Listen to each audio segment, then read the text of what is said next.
श्री गोपाळ कृष्ण भगवान की जय। लीळा नंबर 100।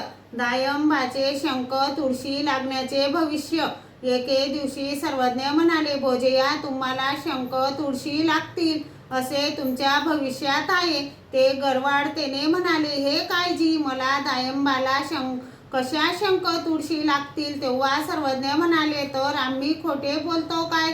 ते गप्पच राहिले। मग सर्वज्ञ उत्तरापंथी गेल्यानंतर पैठण येथील चांग देवाच्या मंदिराचा पुजारी मेला। ते दायंबाचे सासरे होते। त्याचे ते जे काम होते ते करण्यासाठी दायंबाला सांगितले। मग दायंबा चांग देवांसाठी शंख, पाणी व तुळशी घेऊन जात असत। कोणी भक्तजन म्हणायचे, हे काय करीत आहात दायंबा? दायंबा म्हणायचे, हे मला सर्वज्ञांनी अगोदरच सांगितले होते। दायंबाची दुसरी पत्नी पोमाईसा भिक्षा मागायची। दायंबाने तिलाही म्हटले, तुम्ही भिक्षा का मागता? तुम्हाला काय सर्वज्ञांनी भिक्षा मागायला सांगितले आहे का?